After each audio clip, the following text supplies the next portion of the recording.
इस वीडियो में मैं आप लोगों को एक्सप्रेस स्टार्टिंग से लेके एंड तक बताऊंगा। पर्सनली मैंने एक्सप्रेस की सहायता से बहुत सारे पैसे कमाए हैं। मेरे बहुत सारे क्लाइंट्स थे जिनको मैंने एक्सप्रेस की वेबसाइट्स डिलीवर करी हैं। इस वीडियो में मैं आप लोगों को एक जॉब रेडी एक्सप्रेस डेवलपर बना दूंगा। आप लोग को एक्सप्रेस की सहायता से वेबसाइट एकदम कंप्लीट तरीके से और एक बहुत ही प्रोफेशनल वे में बनानी आ जाएंगी। हम लोग सबसे पहले एक्सप्रेस को इंस्टॉल कर लेंगे और उसके बाद हम लोग एक्सप्रेस से रिलेटेड सारे इंपॉर्टेंट टॉपिक्स जैसे कि request response cycle, deployment, template engines, rendering, ये सबको कवर करेंगे। इस वीडियो के बाद आप लोग एक्सप्रेस के चैंपियन बन जाओगे। मुझे पर्सनली एक्सप्रेस की सबसे अच्छी बात ये लगती है कि एक्सप्रेस इज ऑल जावास्क्रिप्ट, यानी कि हम लोग जो जावास्क्रिप्ट फ्रंट एंड में सीखते हैं वही जावास्क्रिप्ट अब हम एक्सप्रेस की सहायता से बैक एंड में सीख सकते हैं। एक्सप्रेस नोड जेएस की सहायता से वेबसाइट को सर्व करना बहुत ईजी बना देता है, और अगर हम लोग एक सिंपल प्लेन एचटीटीपी सर्वर बनाए नोड जेएस से, उससे कई गुना आसान हो जाती है मेरे हिसाब से। अगर आपको एक्सप्रेस का सिंटेक्स आता है और जो टिप्स एंड ट्रिक्स मैं आपको इस वीडियो में बताने वाला हूं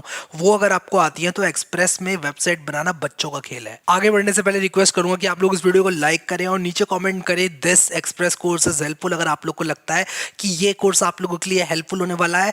पर्सनली मैं बहुत ज्यादा अप्रिशिएट करता हूं जब आप लोग ऐसा करते हैं। चलते हैं हम लोग अब जल्दी से अपनी कंप्यूटर स्क्रीन के अंदर, हम लोग एक्सप्रेस को इंस्टॉल करेंगे और बहुत सारी चीजें हैं जो कि मैं आप लोगों को बताऊंगा और एक प्रोजेक्ट को भी हम लोग एकदम कंप्लीट करेंगे। Let's move on to a computer screen now. So guys, मैं आ चुका हूं यहां पर अपनी कंप्यूटर स्क्रीन के अंदर और हम लोग अब एक्सप्रेस को बहुत ही नजदीकी से देखेंगे। अगर मैं एक्सप्रेस की बात करूं तो एक्सप्रेस क्या है, आप लोग अगर सिर्फ एक्सप्रेस, आप लोग अगर नोड जेएस एक्सप्रेस भी लिखते हो और नोड जेएस एक्सप्रेस लिखने के बाद आपको जो पहला रिजल्ट मिलता है आप उस पर जाते हो, तब आप लोग को एक अच्छा आइडिया लग जाएगा कि क्या है ये एक्सप्रेस। ठीक है, तो एक्सप्रेस क्या है? एक बहुत ही बेसिक फ्रेमवर्क, सबसे पहले आपको पता होना चाहिए, एक बहुत ही बेसिक फ्रेमवर्क है। नोड जेएस को आप सर्वर साइड में अगर इस्तेमाल करना चाहते हो तब आप लोग एक्सप्रेस को इस्तेमाल करते हो। अगर आपने पाइथन यूज़ किया हुआ है, फ्लास्क या जेंगो यूज़ किया हुआ है, तो आप कहीं ना कहीं इसको मेरे हिसाब से फ्लास्क से कंपेयर कर सकते हो। लेकिन अलग यार एकदम फ्रेमवर्क है ये, फ्लास्क अलग फ्रेमवर्क है, तो यहाँ पर एकदम डायरेक्ट कंपेरिजन हम लोग बिल्कुल भी नहीं करेंगे, बट एक आइडिया लगाने के लिए आप लोग को बता रहा हूँ। तो आप लोग यहाँ पर अपनी एपीआईज बना सकते हो बड़े आराम से। तो मैंने यहाँ पर किया क्या है, आप लोगों के लिए एक यहाँ पर फोल्डर बनाया हुआ है और मैं क्या करूँगा, इस फोल्डर को वीएस कोड में खोल लूँगा।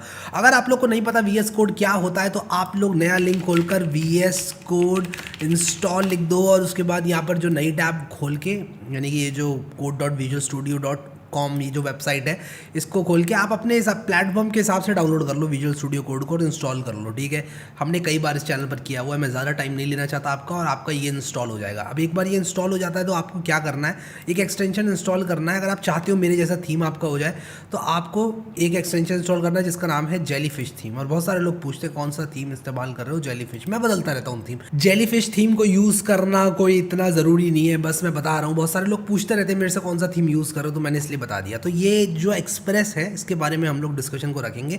बहुत ही बेसिक फ्रेमवर्क है, सर्वर साइड फ्रेमवर्क है। और अगर आप लोग एक्सप्रेस की वेबसाइट पर आओ तो ये लोग इसको बोलते हैं अनओपिनियनेटेड फ्रेमवर्क है, यानी कि आप अपने ओपिनियन के हिसाब से एक्सप्रेस में कोड को लिख सकते हो। ऐसा नहीं है कि एक पर्टिकुलर ओपिनियन के हिसाब से चल रहा है एक्सप्रेस, समझ रहे हो मेरी बात को। तो एक बहुत ही मिनिमलिस्टिक वेब फ्रेमवर्क है नोड जेएस का।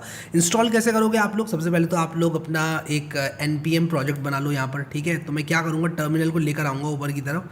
आप यहाँ से पकड़ के ऊपर को ऐसे करोगे तो टर्मिनल खुल जाएगा। अब मैं यहाँ पर npm init लिखूँगा और उसके बाद यहाँ पर मैं अपने पैकेज का नाम एक्सप्रेस ट्यूट लिख दूँगा और उसी के साथ साथ वर्जन 1.1 और दिस इज़ अ ट्यूटोरियल। आप लोग npm init -y करके भी जो है अपना ये बना सकते हो, आपको बिल्कुल भी क्वेश्चंस नहीं पूछे जाएंगे। बट अगेन यार हम लोग यहाँ पर जो है इसको बना लेते हैं। तो एक पैकेज.json बन गई है, यहाँ पर एक index.js बनाएंगे जो कि मैंने बता रखा है, इसको एंट्री पॉइंट होने वाला है मेरा। अब हम लोग क्या करेंगे, index.js के अंदर सारा का सारा कोड लिखेंगे। ठीक है, तो ये चीज़ हमको क्लियर एकदम हो जानी चाहिए अभी। अब देखो यार, Node.js क्या होता है। Node.js बेसिकली आपके ब्राउजर में जो जावास्क्रिप्ट रन करती है उसको सर्वर पर रन करने का एक तरीका होता है, इससे ज़्यादा कुछ भी नहीं होता है Node.js। बहुत सारे लोग कंफ्यूज करते हैं। क्रोम के अंदर जो जावास्क्रिप्ट एग्जीक्यूट करने के लिए इंजन है जिसका नाम V8 होता है, उसको हमने उठाकर एक C++ प्रोग्राम में रख दिया और उसको सालों साल तक हमने मैं कहूँगा इवॉल्व होने के लिए छोड़ दिया। तो इनिशियली Node.js का जन्म कुछ इसी तरह से हुआ था कि यार जो हमारा ब्राउज़र के अंदर V8 क्रोम इंजन होता है वहाँ से स्टार्ट हुआ था और जैसे जैसे टाइम आगे बढ़ता गया अब ये बहुत ज़्यादा मैच्योर हो चुका है। एक्सप्रेस की भी बात करें तो मैं कहूँगा बहुत मैच्योर हो चुका है। अब जिस टाइम पर आप लोग सीख रहे हो उस टाइम पर बहुत मैच्योर ये हो चुका है। 5.0 अल्फा भी आ चुका है, बट अगेन स्टेबल वर्जन हम लोग यूज़ करेंगे। अब अगर 5 वर्जन भी आ जाता है और ये टोटल मैं 4 में बना रहा हूँ तो आप टेंशन मत लेना, क्योंकि बहुत सारी चीज़ें सेम है। मैंने 5.x की डॉक्यूमेंटेशन भी देखी थी, तो जो आइडिया है वो सेम होने वाला है। ठीक है, इंस्टॉल करने के लिए आप लोग ये कमांड रन कर दो, npm install express minus minus save. आपकी पैकेज डॉट जेसन के अंदर एक्सप्रेस आ जाएगा। अभी देखो नहीं है, देखो आ गया। ठीक है, तो इस तरह से आप लोग जो है एक्सप्रेस को इंस्टॉल कर सकते हो। अब हम लोग क्या करेंगे, यहाँ पर index.js के अंदर अपनी एक्सप्रेस ऐप्स को रन कर सकते हैं, बट उससे भी पहले npm क्या होता है। npm एक पैकेज मैनेजर है Node.js के लिए। आप लोग जो भी पैकेज इंस्टॉल करना चाहते हो वो नोड मॉड्यूल्स के अंदर इंस्टॉल हो जाते हैं और आप npm की सहायता से और एक्स्ट्रा पैकेजेस को यूज़ कर सकते हो। ठीक है, तो ये चीज़ आप लोगों को यहाँ पर ध्यान में रखनी है। नोड मॉड्यूल्स के अंदर वो आ जाता है। अगर मैंने नोड मॉड्यूल को डिलीट भी कर दिया तो मैं npm init लिखकर मैं यहाँ पर आप लोग को दिखाता हूँ। मैं यहाँ पर npm i लिखकर, सॉरी npm इंस्टॉल लिखकर, मैं इसको ज़रा डिलीट करता हूँ। तो मैं npm i npm इंस्टॉल लिखकर इसको मैं वापस से बना सकता हूँ अपने नोड मॉड्यूल्स फोल्डर को। तो देखो नोड मॉड्यूल्स फोल्डर वैसे के वैसे ही बन गया जैसे था पहले। नोड मॉड्यूल्स एक बहुत ही हैवी फोल्डर होता है। हम अगर अपने कोड को पुश करते हैं तो हम डायरेक्टली नोड मॉड्यूल्स को गिटहब पे नहीं डालते हैं, क्योंकि ये बहुत बड़ा फोल्डर होता है और ये रिक्रिएट किया जा सकता है इंटरनेट के ज़रिए। आप लोगों की इस फाइल के अंदर इन्फॉर्मेशन होती है कि यार आप इसको कैसे क्रिएट करोगे। npm की सहायता से आप और भी पैकेजेस इंस्टॉल कर सकते हो। npm इंस्टॉल कुछ भी आप लिखोगे तो पैकेज डॉट जेसन में जाएगा, नोड मॉड्यूल्स के अंदर इंस्टॉल हो जाएगा। ठीक है, तो कुछ इस तरह से ये सारी चीज़ें काम करती हैं। तो अभी हमें समझ में आ गया Node.js क्या होता है, हमें समझ में आ गया npm क्या होता है, नोड मॉड्यूल्स भी समझ में आ गया हमको क्या होता है। npm init कमांड हमने शुरू में रन करके देखा कि क्या होता है npm init से। फिर उसके बाद npm इंस्टॉल हमने देखा, हमने एक्सप्रेस को इंस्टॉल करके देखा, npm इंस्टॉल एक्सप्रेस करके। बाय द वे आप लोग को बता दूं अनइंस्टॉल कमांड भी होता है, npm अनइंस्टॉल एक्सप्रेस अगर मैंने कर दिया तो ये जो एक्सप्रेस यहाँ पर है देखो चला गया, यहाँ से एक्सप्रेस था यहाँ पर चला गया। मैं इंस्टॉल करूँगा वापस से, डेफिनेटली हम लोग यूज़ करना चाहते हैं इसको। ठीक है, तो मैं यहाँ पर एक्सप्रेस को इंस्टॉल कर लूँगा। ठीक है, आई होप कि यार आप लोग को चीज़ समझ में आ गई। सब तो बेसिक क्लियर होने चाहिए यार। कॉपी पेस्ट तो कोई भी कर सकता है। यहाँ पर गेटिंग स्टार्टेड वाली गाइड देखो इन्होंने यहाँ पर दी हुई है और इन्होंने यही काम करवाए हुए हैं कि यार आप यहाँ पर एक्सप्रेस को कुछ इस तरह से यूज़ करना स्टार्ट कर सकते हो Node.js और npm की सहायता से। फिर इसके बाद एक हेलो वर्ल्ड एग्जाम्पल है जो कि मैं एज इट इज़ कॉपी करूँगा और इस पर थोड़ा सा प्रकाश डालूंगा और आप लोगों को बताऊंगा कि यार ये जो प्रोग्राम है वाई इज़ इट इम्पॉर्टेंट, ये इतना इंपॉर्टेंट क्यों है और हम क्यों एक्सप्रेस को इस्तेमाल करें। यार Node.js के अंदर हम HTTP सर्वर भी तो बना सकते हैं। Node.js के अंदर HTTP सर्वर बनाने का एक बहुत अच्छा तरीका होता है। मैंने आप लोगों को एक पेज दिखाया था बहुत पहले जो कि था Node.js लर्न पेज।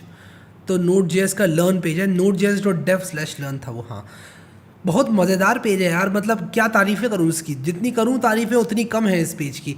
इसमें यहाँ पर इन्होंने बताया हुआ है किस तरह से HTTP सर्वर बना सकते हो। ठीक है, देखो बेसिक HTTP सर्वर कैसे बन सकता है। तो यहाँ पर देखो इन्होंने बताया हुआ है कि यार आप request, response, headers, status code और आप HTML भी सेंड कर सकते हो। तो यार एक्सप्रेस में क्यों इस्तेमाल करूँ जब ये सारे के सारे काम मैं यहाँ पर कर सकता हूँ। हाँ, तो एक्सप्रेस में इसलिए इंस्टॉल करूँगा और इस्तेमाल करूँगा क्योंकि मैं चाहता हूँ कि मैं जो भी एंड पॉइंट्स बनाऊँ उसमें मुझे कोई इफ एल्स ना डालना पड़े। यहाँ पर अगर मुझे मान लो /about पर कुछ और दिखाना है, /contact पर कुछ और दिखाना है तो मैं नहीं कर सकता। ये मुझे इफ एल्स लिखना पड़ेगा, डायरेक्टली नहीं लिख सकता। लेकिन यहाँ का सिंटेक्स देखो ज़रा आप, कितना क्लीन सिंटेक्स है, कितना क्लीन सिंटेक्स है कि यार app.get यानी कि गेट रिक्वेस्ट कोई भी स्लैश पर भेजे तब आपको क्या करना है, हेलो वर्ड सेंड करना है।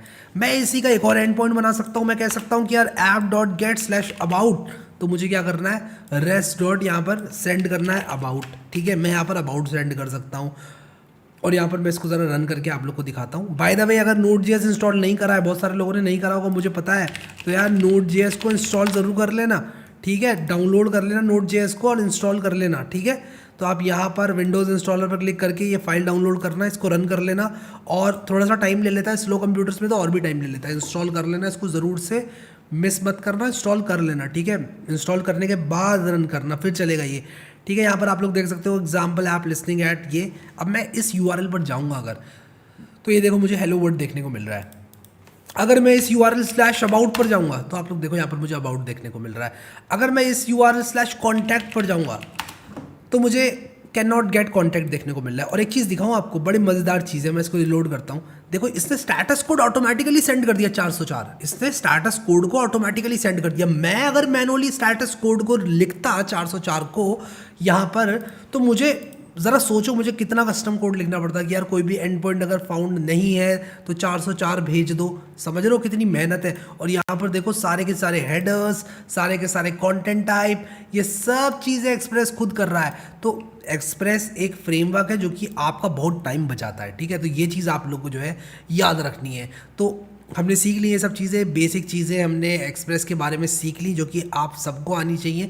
अब यहाँ पर हम लोग क्या करेंगे, क्योंकि हम लोग ये एपीआईज बनाने वाले हैं, हम लोग थंडर क्लाइंट को इंस्टॉल करेंगे। और अगर आपने थंडर क्लाइंट को इंस्टॉल नहीं किया है तो मैं बता दूं थंडर क्लाइंट क्या है बेसिकली, ठीक है। थंडर क्लाइंट पोस्टमैन की तरह है, ठीक है। आप लोग पोस्टमैन भी यूज़ कर सकते हो, मैंने काफ़ी यूज़ किया है पोस्टमैन। इस चैनल पर ही हमने कई ट्यूटोरियल्स पोस्टमैन की सहायता से कवर किए। बट आप लोग को मैं बताना चाहता हूँ कि अगर आप लोग VS कोड के अंदर रहना चाहते हो और VS कोड के अंदर से ही सारे काम करना चाहते हो तो आप थंडर क्लाइंट को इंस्टॉल कर लो। पोस्टमैन की तरह ही होता है। और यहाँ पर देखो सेंड करूँगा तो यहाँ पर रिस्पॉन्स आ जाएगा, ये देख रहे हो, ये thunderclient.io/welcome इन्होंने एक एंड पॉइंट दिया हुआ है टेस्ट करने के लिए। मैं अपना ये एंड पॉइंट अगर डालूँ ये लोकल होस्ट वाला तो यहाँ पर मुझे देखने को मिल जाएगा रिस्पॉन्स क्या आ रहा है। तो यहाँ पर देखो मैं गेट रिक्वेस्ट भेजूंगा इसको, तो ये देखो हेलो वर्ल्ड आ गया। /about पर भेजूंगा तो यहाँ पर देखो ये अबाउट आ गया। तो थंडर क्लाइंट से फ़ायदा ये होता है कि यार आप लोग VS कोड के अंदर ही रहते हो। ये एक एक्सटेंशन है बाय द वे, ये भी बता दूं आप लोग को, थंडर क्लाइंट, ठीक है। बहुत मज़ेदार चीज़ है यार, मुझे मज़ा आ गया इसको यूज़ करके। और यहाँ पर आप VS कोड के अंदर ही अंदर रह के सारे काम कर सकते हो। तो हम लोग थ्रू आउट द कोर्स ये यूज़ करेंगे ये, ठीक है।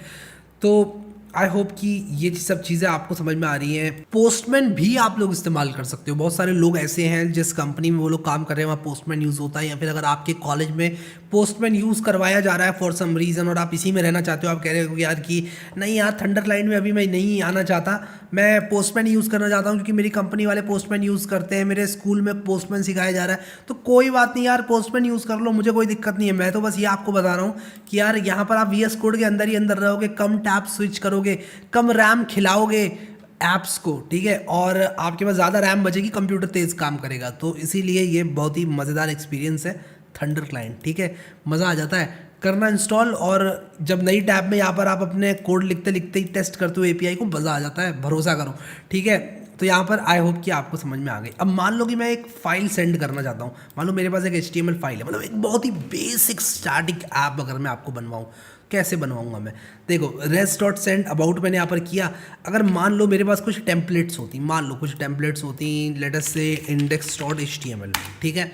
एक टेम्पलेट होती, मान लो एक कॉम्प्लेक्स टेम्पलेट होती, तो मैं लिख देता हूँ I am a complex HTML template, ठीक है। तो मैं यहाँ पर इसको HTML टेम्पलेट लिख दूंगा। और मान लो इसमें बहुत सारी HTML है, बहुत सारी CSS है और अलग अलग तरह की चीज़ें हैं, ठीक है। तो मैं क्या करूँगा कि ये ना लिखकर मैं लिखूँगा res.send फाइल। तो res.send फाइल क्या करता है, आप लोग यहाँ पर जो है फाइल को सेंड कर सकते हो, ठीक है। तो बेसिकली आप लोग करते क्या हो कि एक फ़ाइल यहाँ पर डाल सकते हो। तो मैं यहाँ पर पाथ मॉड्यूल का इस्तेमाल करूँगा, path.join करूँगा और यहाँ पर मैं क्या करूँगा, const path is equal to required path, ठीक है, रिक्वायर पाथ। तो ये चीज़ को कॉपी करेंगे हम लोग और यहाँ पर मैं पाथ लिखूँगा और इसको ऊपर लेकर आऊँगा क्योंकि ये इम्पोर्ट है, ठीक है। तो हमने बेसिकली क्या किया कि यहाँ पर पाथ मॉड्यूल को यूज़ किया और मैं कहूँगा path.join। और हमें पता है कि अंडरस्कोर डर नेम क्या होता है Node.js के अंदर, इस डायरेक्टरी, ये डायरेक्टरी आपको दे देता है। और इसके बाद मैं क्या करूँगा, index.html यहाँ पर दे दूँगा, ठीक है। ऑब्वियसली हमारा जो सर्वर है वो किल हो गया होगा, I am damn sure about it. और यहाँ पर देखते हैं, ये देखो यहाँ पर मैंने इसको जैसे सेव किया होगा, अगर मैं इस पर कोई भी रिक्वेस्ट वगैरह भेजूंगा और एरर आ गया मान लो तो ये क्रैश हो जाता है, इसलिए हम nodemon को यूज़ करेंगे। तो हम npm install -g nodemon कर देंगे, ग्लोबली nodemon को इंस्टॉल कर लेंगे। और जो nodemon है वो क्या है, हम क्यों यूज़ करेंगे, यार देखो अगर हमारा रिक्वेस्ट डालते समय कोई एरर आ गया, ठीक है, मान लो कोई एरर आ गया, तब क्या होगा, nodemon खुद से रीस्टार्ट हो जाएगा और हमको जो है यहाँ पर दिक्कतें नहीं होंगी, ठीक है। तो अगर मैं यहाँ पर आप लोग को दिखाऊँ कि किस तरह से आप लोग इसको यूज़ कर सकते हो, मैं यहाँ पर जल्दी से इसको खोल के दिखाता हूँ आप लोग को। और आप लोग यहाँ पर देखो कि लोकल होस्ट 3000 में हेलो वर्ल्ड आ रहा है और स्लैश अबाउट में क्या आ रहा है, स्लैश अबाउट में मेरी HTML टेम्पलेट आ रही है, इसका मतलब मैं HTML यूज़ कर सकता हूँ यहाँ पर, ठीक है। व्यू पेज सोर्स करके देखता हूँ क्या ये वही टेम्पलेट है, इसका टाइटल डॉक्यूमेंट है, हाँ इसका टाइटल डॉक्यूमेंट है। अच्छा अगर मैं डॉक्यूमेंट टाइटल चेंज कर दूँ यहाँ पर, मैं इसका टाइटल कुछ इस तरह से कर दूँ कॉम्प्लेक्स टेम्पलेट, तो यहाँ पर टाइटल चेंज होना चाहिए, टाइटल चेंज होना चाहिए। मैं सेव करूँगा तो मैं इसको अगर सेव करूँगा कुछ इस तरह से और मैं रीस्टार्ट करूँगा अपने सर्वर को। अब आप लोग कहोगे नोडमॉन यूज़ कर रहे हैं तो ये क्यों रीस्टार्ट नहीं हुआ, क्योंकि बाय डिफ़ॉल्ट इन एक्सटेंशंस को वॉच कर रहा है, ठीक है, और HTML को वॉच नहीं कर रहा है। HTML में चेंज कर रहा हूँ तो मुझे रीस्टार्ट करना पड़ रहा है, कोई बात नहीं, ठीक है। अभी के लिए हम लोग जो है इसको ऐसे ही रखेंगे कॉम्प्लेक्स टेम्पलेट, ठीक है। तो यहाँ पर आप लोग देखो, अगर मैं इसको कॉम्प्लेक्स टेम्पलेट 2 कर दूं और सेव करूं तो मेरा सर्वर रीस्टार्ट नहीं होगा, बट मुझे रिलोड करना पड़ेगा। तो यहाँ पर टाइटल चेंज होगा, ऐसा नहीं है कि आप लोग सेव करोगे तो टाइटल चेंज नहीं होगा।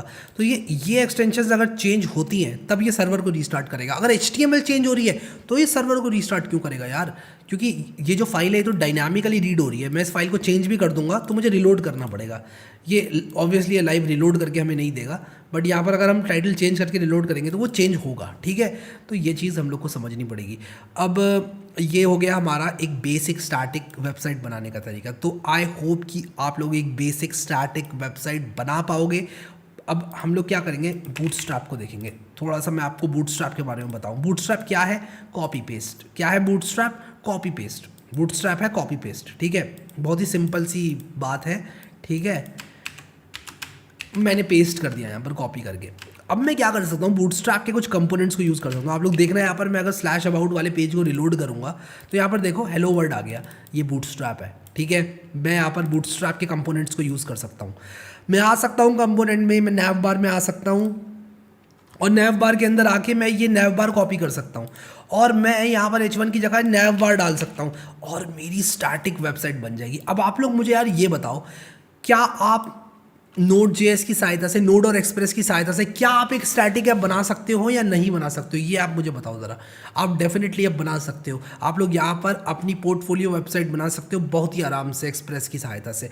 अच्छा एक चीज़ और मैं यहाँ पर आप लोगों को जल्दी से बताना चाहता हूँ कि आप लोग स्टेटस कोड्स भी चेंज कर सकते हो। लेटेस्ट से आप लोग यहाँ पर स्टेटस कोड 500 डालना चाहते हो, ठीक है, और मान लो आपने कस्टम 404 पेज बनाया और आप किसी एंड पॉइंट पे कस्टम 404 पेज शो करना चाहते हो, तो आप कुछ इस तरह से चेनिंग करके कर सकते हो। आप लोग कुछ ऐसे कर सकते हो कि जो रिस्पॉन्स है, आप लोग कुछ ऐसे कर सकते हो, रिस्पॉन्स डॉट और इसके बाद स्टेटस और आप यहाँ पर 500 लिख सकते हो, ठीक है, और सेव कर सकते हो इसको।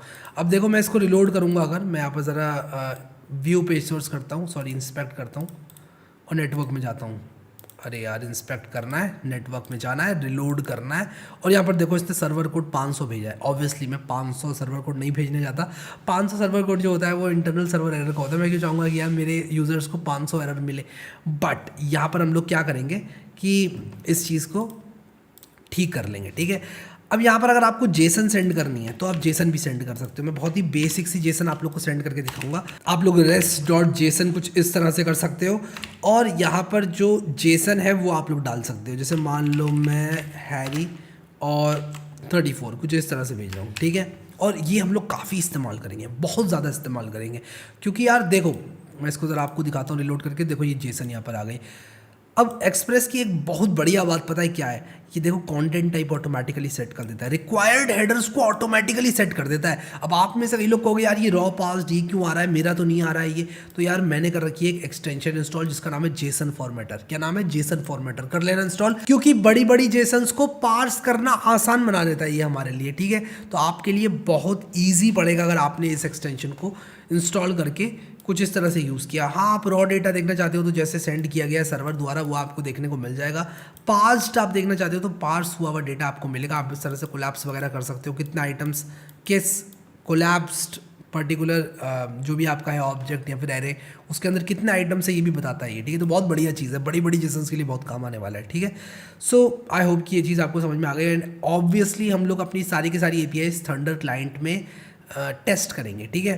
तो अब हम लोग एक बहुत ही बेसिक वेबसाइट बना सकते हैं, एक स्टैटिक वेबसाइट बना सकते हैं HTML CSS जावास्क्रिप्ट का यूज़ करके, और हम एक्सप्रेस से उसको सर्व करा सकते हैं। कस्टम स्टेटस कोड पर हम लोग जेसन्स भेज सकते हैं, एक बैकएंड हम लोग बड़े आराम से बना सकते हैं। तो आप लोग जो है इतना कुछ तो कर ही सकते हो एक्सप्रेस की सहायता से, ठीक है। तो एक पोर्टफोलियो वेबसाइट अगर मैं अभी आपको बनाने को बोलूँ एक बहुत ही सिंपल सी पोर्टफोलियो वेबसाइट आप लोग को बनानी है। मैं चाहूँगा आप लोग जाएँ बूटस्ट्रैप पर इस वीडियो के बाद और अपनी एक कस्टम पोर्टफोलियो वेबसाइट बनाएं एक्सप्रेस के सारे कॉन्सेप्ट्स को समझने के बाद। तो पहले आप सारे एक्सप्रेस के कॉन्सेप्ट्स को समझ लो, उसके बाद आप अपनी कस्टम पोर्टफोलियो वेबसाइट बनाओ। सिंपली आप लोगों को करना क्या है कि ये सारे कंपोनेंट जो है उनको इस्तेमाल करना है, यहाँ से कॉपी कर करके सारी चीज़ें इस्तेमाल करना है। ऊपर नैव बार लगाना है, नीचे फुटर लगाना है।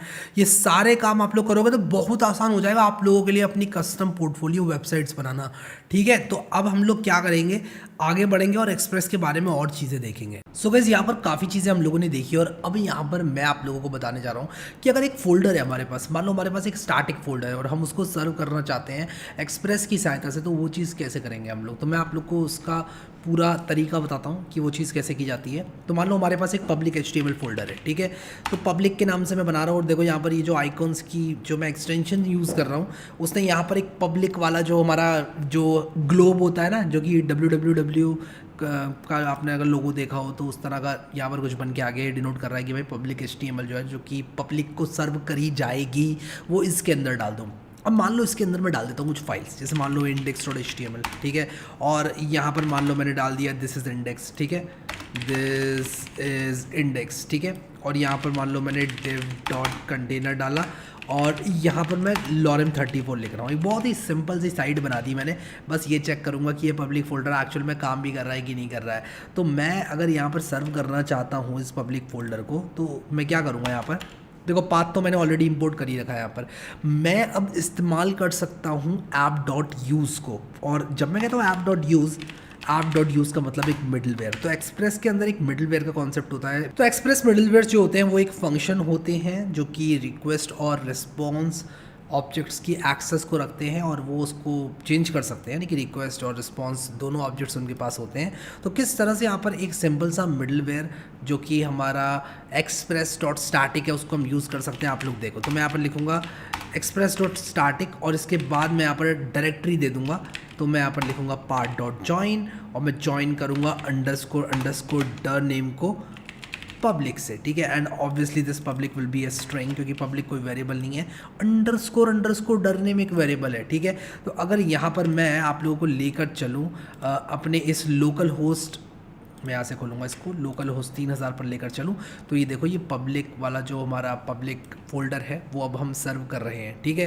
तो यहाँ पर आप लोग देखो एक पब्लिक हमने ये जो फोल्डर बनाया था इसको सर्व करना स्टार्ट कर दिया है। अगर मैं वापस से आ जाऊँ यहाँ पर VS कोड के अंदर, तो अब पब्लिक को सर्व किया जा रहा है, क्योंकि मैं इसको एज अ स्टैटिक फोल्डर सर्व कर रहा हूँ, ठीक है।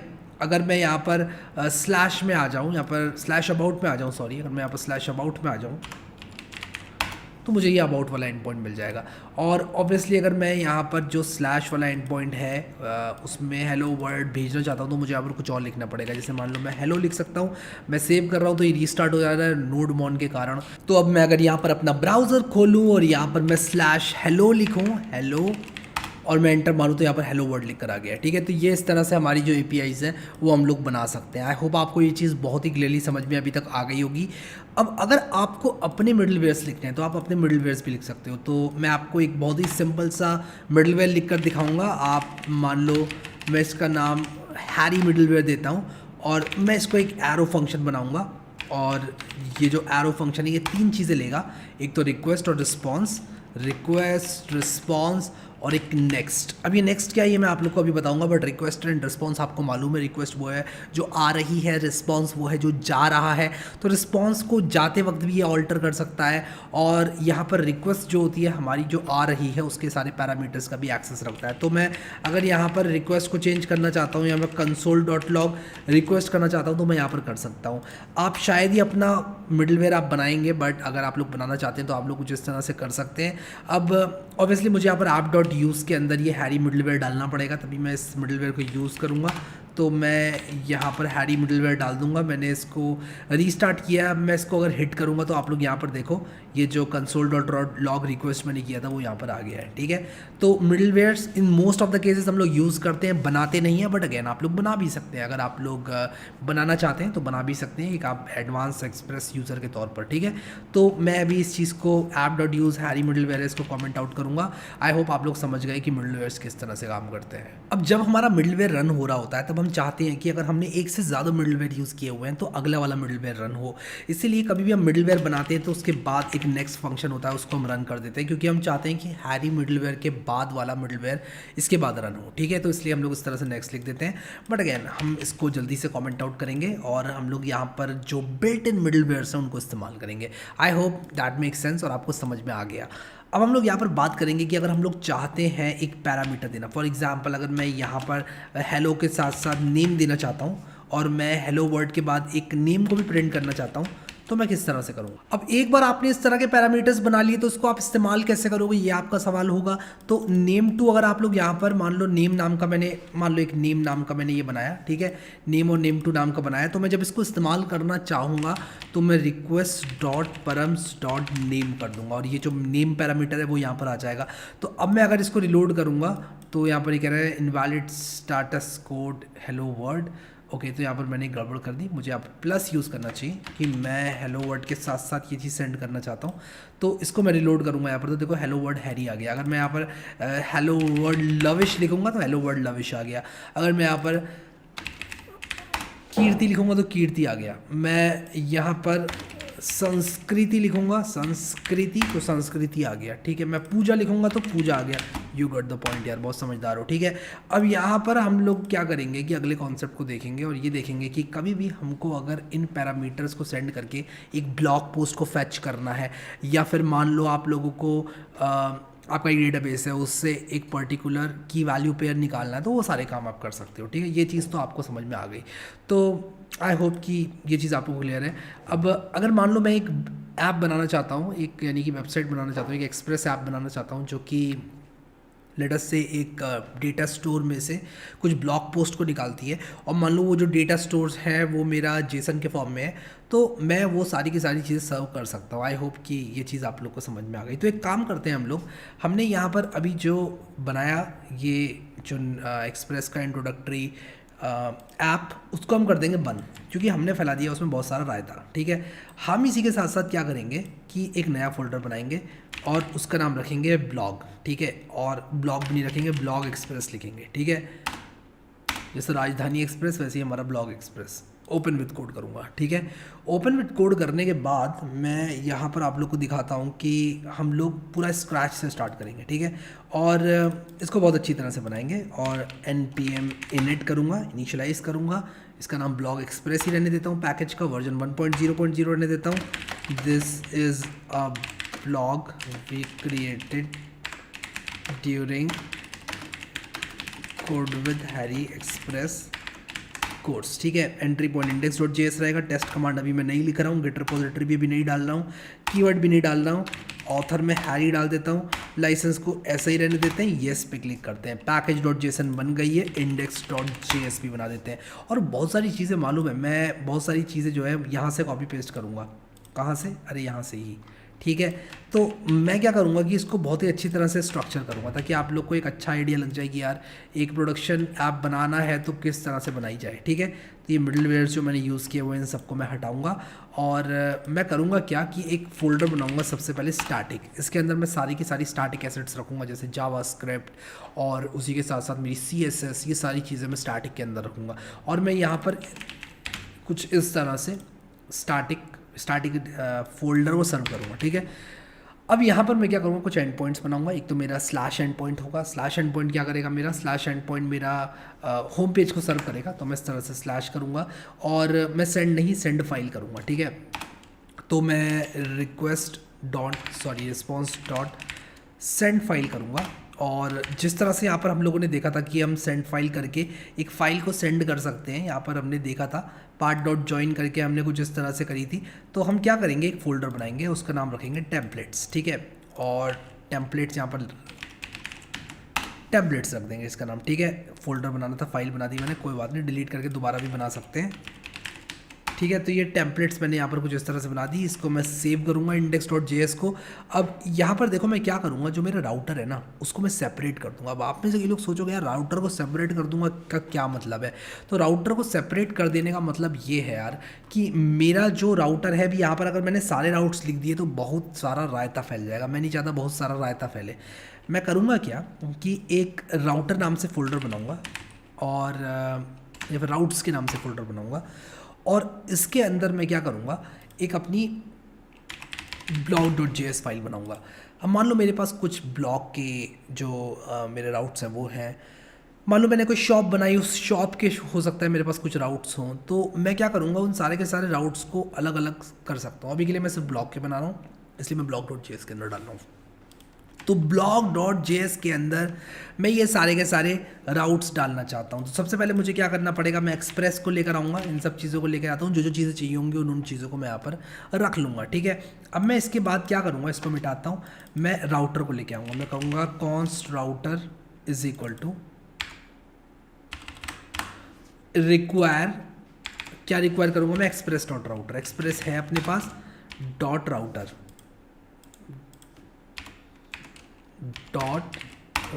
ठीक है। तो ये एक्सप्रेस का राउटर मैं यहाँ पर ले आया। अब मैं यहाँ पर क्या करूँगा, अब मैं बड़े आराम से सारे के सारे राउट्स अपने यहाँ पर लिख सकता हूँ, ठीक है। तो पहला राउट मैं लिखता हूँ, मैं यहाँ पर लिखूँगा राउटर डॉट गेट, और यहाँ पर स्लैश, और जब स्लैश मैं यहाँ पर जो लिखूँगा मैं दूसरा दूंगा अपना एरो फंक्शन, बिल्कुल वैसे ही जैसे कि हम लोग अभी तक करते आ रहे थे, ठीक है। और इस एरो फंक्शन का जो कंटेंट है उसको मैं यहाँ पर जो सेंड फाइल लिख रहा था ये मैं अब यहाँ पर लिखूँगा, ठीक है। और यहाँ पर मैं बिल्कुल भी कोई राउट्स नहीं लिखूँगा, ना यहाँ लिखूँगा ना यहाँ लिखूँगा, हाँ ऐप डॉट लिसन ज़रूर लिखूँगा, ठीक है। और मैं एग्जाम्पल ऐप नहीं, ब्लॉग ऐप लिसनिंग या लोकल होस्ट पोर्ट 3000 सॉरी, ठीक है। blog.js मैंने यहाँ पर लिख दिया, जैसे कि आप लोग देख सकते हो। सेंड फाइल के अंदर मैं क्या करूँगा, अपनी इस फाइल का पाथ दूंगा, ठीक है। तो क्या होगा, पाथ index.js, ठीक है, index.html सॉरी। तो मैं index.html इसको करूँगा, और यहाँ पर एक बहुत ही बेसिक सी HTML डाल दूँगा, और मैं यहाँ पर होम पेज लिख दूँगा, और लिख दूँगा this is my blog home page, ठीक है। ये मैंने किया, मैं अपनी index.js को रन करूँगा नोड से, और ऑब्वियसली मैं यहाँ पर npm इंस्टॉल -d नोडबॉन करूँगा। मैं नोडबॉन को as a dev dependency install करूँगा, ग्लोबली इंस्टॉल नहीं करूँगा, ठीक है। तो मैं as a dev dependency nodemon को इंस्टॉल करूँगा, क्योंकि जो नोडबॉन है मुझे सिर्फ डेवलपमेंट के टाइम पर चाहिए। मुझे जो नोडबॉन है वो मुझे बिल्कुल भी अपनी ऐप का एक पार्ट नहीं बनाना है, ठीक है। तो मैं यहाँ पर नोड index.js लिखूँगा, लोकल होस्ट 3000, और लोकल होस्ट 3000 यहाँ पर जो है ये नहीं मिलेगा, तो मैं यहाँ पर आऊँगा कैन नॉट गेट स्लैश लिख कर आ रहा है। और गलत भी क्या कह रहा है यार, वो बिल्कुल सही कह रहा है, वो कह रहा है कैन नॉट गेट स्लैश, कह रहा है आपने जो है बिल्कुल भी जो स्लैश वाला एंड पॉइंट है वो बनाया ही नहीं, आपने तो एक blog.js फाइल बनाकर छोड़ दी है, और इसके अंदर भी सेंड फाइल फंक्शन को पूरा नहीं किया है। तो मैं सेंड फाइल फंक्शन को पूरा करता हूँ, मैं यहाँ पर template/index.html लिखता हूँ टू स्टार्ट विद। अभी हम इसको चेंज करेंगे, ठीक है, कैसे बताऊँगा अभी आपको। अब मैं करना चाहता हूँ इसको इस्तेमाल, और जब मैं इसको इस्तेमाल करना चाहता हूँ आप लोग भी सोच रहे होगे कि यार इसको इस्तेमाल कैसे करूँ, तो मैं app.use करके ही इसको इस्तेमाल करूँगा। और मैं app.use के अंदर क्या लिखूँगा, सबसे पहले तो एंड पॉइंट लिखूँगा, ठीक है। यहाँ पर मैं एंड पॉइंट लिखूँगा, और उसी के साथ साथ मैं क्या करूँगा, मैं यहाँ पर लिखूँगा require what, require route/block, okay. तो यहाँ पर मैं ये चीज़ करूँगा। ये कह रहा है क्रैश्ड, क्या गड़बड़ आ गई, क्यों क्रैश हुआ, can not find module require route/block.js। तो ये कह रहा है कि block.js मुझे नहीं मिला, और उसका रीज़न है कि मैंने यहाँ पर module.exports नहीं लिखा। तो मैं यहाँ पर लिखूँगा module.exports is equal to router, ठीक है। और अब मिल जाना चाहिए, और इसको अभी भी नहीं मिला, क्या मिल जाए यार, राउटर, मैंने यहाँ पर राउटर को एक्सपोर्ट किया, रिक्वायर route/block। तो यार मैंने एक बहुत ही सिली मिस्टेक करी है, मुझे यहाँ पर बिल्कुल भी रिक्वायर नहीं करना है इसको ऐसे, मुझे सिर्फ राउटर को इस तरह से बनाना है, router is equal to express.router, और ये एक फंक्शन है, और अब ये चल जाना चाहिए। मैंने यहाँ पर इसको इस तरह से सेव किया, रिक्वेस्ट रिस्पॉन्स request.send फाइल, और यहाँ पर मैं लिखूँगा part.join __the name, और route slash block dot J S, कुछ इस तरह से। तो मेरा कहाँ गया, route slash block dot J S, block dot J S, और इसको सिंगल कोट में या डबल कोट जिसमें मन चाहे, ठीक है। हाँ अब चल गई, देखो आप अब चल गई, आप चल गई। अब यहाँ पर देखते हैं क्या चल रही है। ये कह रहा है कि पाथ मस्ट बी एब्सोल्यूट और specify root to rest dot send file. Okay, तो यहाँ पर हमने रेस्ट डॉट सेंड फाइल को भी सही से नहीं बनाया है, या रेस्ट डॉट सेंड फाइल में भी यही करना पड़ेगा हमको सबसे पहले तो पाथ को लाना पड़ेगा, या तो पूरा पाथ दे दो, या फिर आप क्या करो कि कुछ पार्ट डॉट ज्वाइन करके दे दो। तो मैं यहाँ पर लिख देता हूँ पार्ट डॉट ज्वाइन और अंडरस्कोर डन नेम के साथ साथ ये, ठीक है। एंड दिस शुड वर्क यार, दिस शुड वर्क। तो ये कह रहा है नो सच फाइल और directory express in one video blog express routes templates. Okay, तो यहाँ पर मैंने कुछ गड़बड़ करी है। क्या गड़बड़ करी है, ये रूट्स के अंदर इसको ढूंढ रहा है।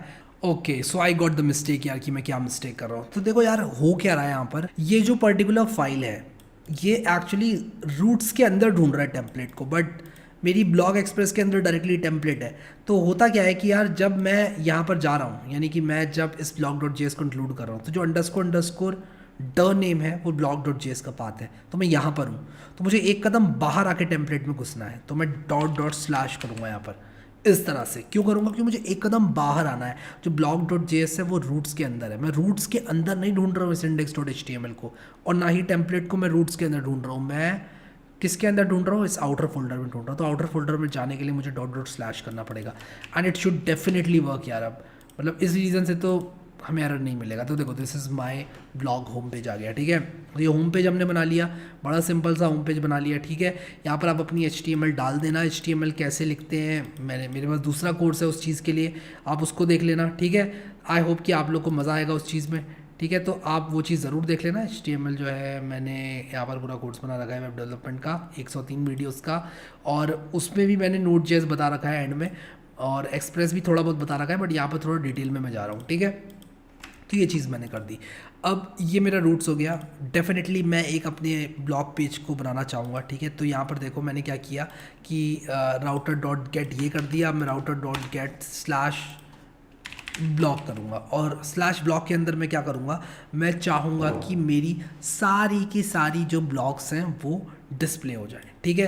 तो वो चीज़ करने के लिए मुझे क्या करना पड़ेगा, मुझे यहाँ पर एक ब्लॉग डॉट जेएस फाइल बनानी पड़ेगी, ठीक है। तो मैं एक काम करता हूँ, यहाँ पर डेटा फोल्डर बनाता हूँ, उसके अंदर मैं ब्लॉग डॉट जेएस डालता हूँ, और इसको मैं मूव करना चाहता हूँ डेफिनेटली।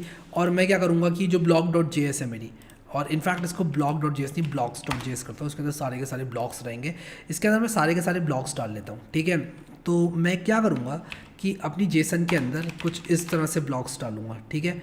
और ये एक एरे रहेगा, और एरे ऑफ ब्लॉग्स रहेगा, जिसमें टाइटल होगा हमारा, let us see how to get started with Python, ठीक है। और उसी के साथ साथ कंटेंट होगा। अभी के लिए मैं ये 2 फील्ड रख रहा हूँ, वैसे बहुत सारी चीज़ें होती हैं, ऑथर होता है, डेट एडेड होता है, और उसी के साथ साथ आपका एक ब्लॉग पोस्ट में कमेंट की फॉरेन की भी होती है। अब वो चीज़ थोड़ी एडवांस हो गई, कमेंट्स वगैरह हम लोग डिज़ाइन नहीं कर रहे हैं, हम लोग यहाँ पर सिर्फ ये चीज़ देख रहे हैं कि किस तरह से हम लोग इसको यूज़ कर सकते हैं, ठीक है। दिस इज़ कंटेंट लिख दूँगा, ठीक है।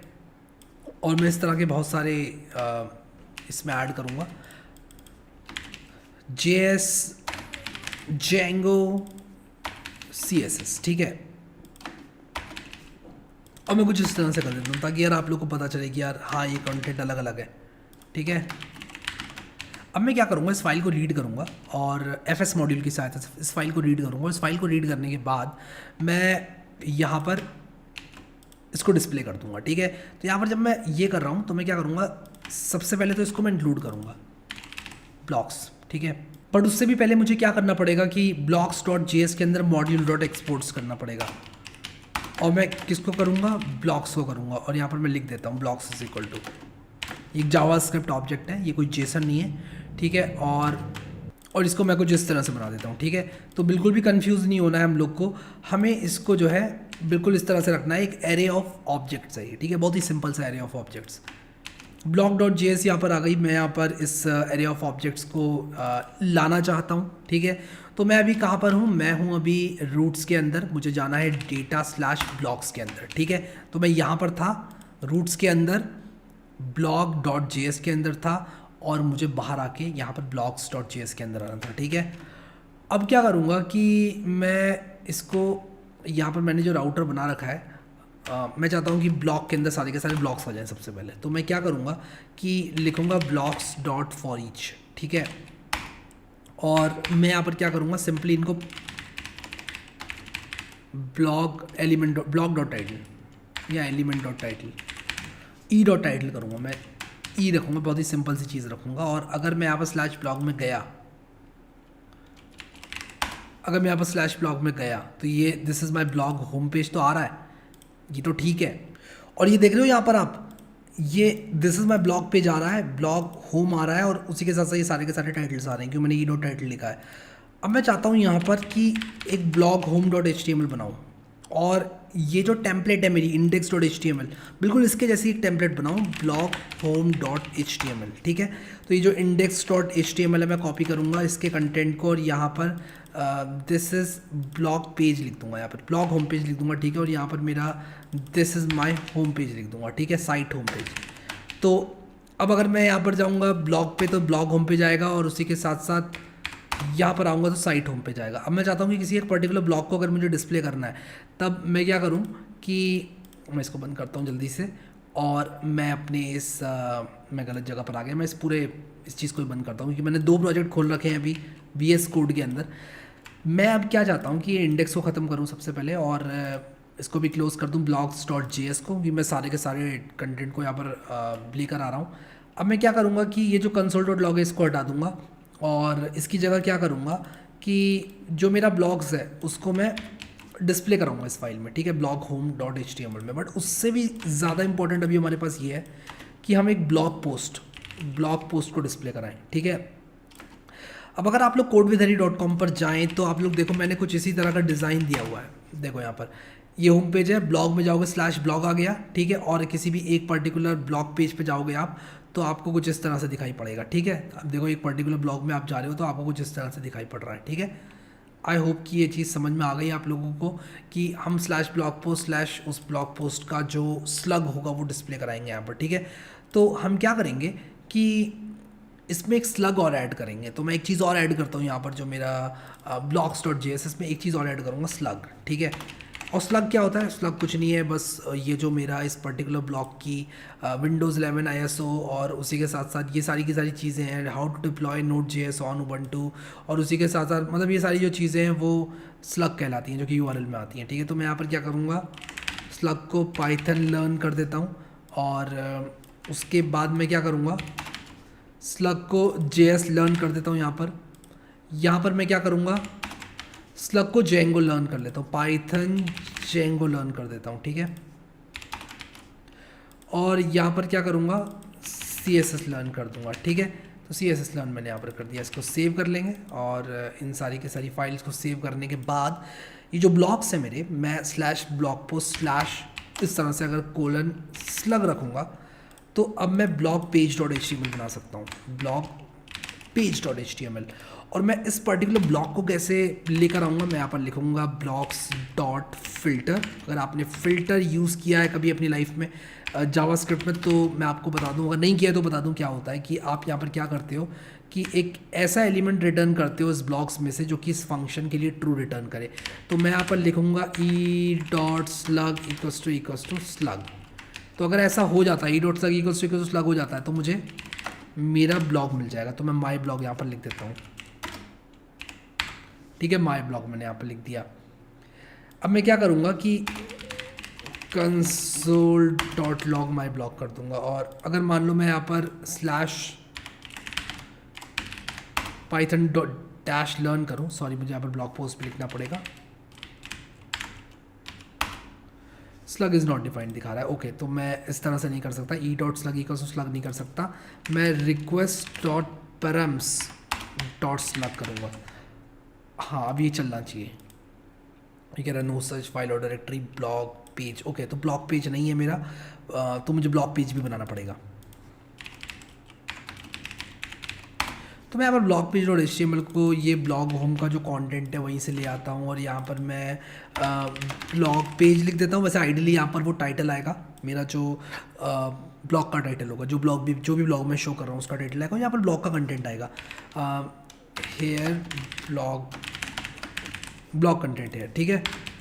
और ये करने के बाद मैं क्या करूँगा कि दोबारा से हिट करूँगा इस एंड पॉइंट को। यहाँ पर देखो ब्लॉग कंटेंट हेयर आ गया। क्या हमारा वो जो ब्लॉग था वो प्रिंट हुआ, ये मैं देखने की कोशिश कर रहा हूँ। यहाँ पर एक ब्लैंक प्रिंट हुआ, ठीक है। तो यहाँ पर ये कह रहा है ब्लॉग पेज डॉट HTML अभी भी इसको नहीं मिली। Okay, no problems. मैंने एक्चुअली ब्लॉग पेज का P कैपिटल नहीं किया, मुझे वो करना चाहिए, ठीक है। अब हिट करता हूँ तो यहाँ पर जो है एक एम्प्टी ये चीज़ आ रही है, ठीक है, जो कि बिल्कुल भी सही चीज़ नहीं है। तो यार इस चीज़ को डिबग करने के लिए मैं console.log e.slug करूँगा, e.slug नहीं, request.params.slug करूँगा और देखूँगा कि क्या है ये, ठीक है। तो मैं यहाँ पर इसको रिलोड करूँगा और यहाँ पर क्या मेरा पाइथन लर्न आ रहा है? हाँ, आ रहा है। ओके, तो मुझे इसको डिबग करने की ज़रूरत नहीं है। मैंने एक बहुत ही सिली मिस्टेक करी है यहाँ पर, वो है रिटर्न ना लगाने की, and definitely it will work now. मैं इसको रिलोड करूँगा तो ये देखो मेरा ये वाला जो ऑब्जेक्ट है वो आ गया, ठीक है। तो मेरा ये ऑब्जेक्ट आ चुका है और माय ब्लॉक के अंदर मुझे ये फ़िल्टर होके मिल गया है। अब मैं क्या करूँगा, इस ब्लॉक को इस्तेमाल कर सकता हूँ, इस ब्लॉक के टाइटल को इस्तेमाल कर सकता हूँ, ये सारी की सारी चीज़ें यूज़ कर सकता हूँ। बट कैसे आप लोग का यही सवाल होगा, कैसे? अब इस तरह के और एंड पॉइंट्स तो आप लोग बड़े आराम से बना लोगे।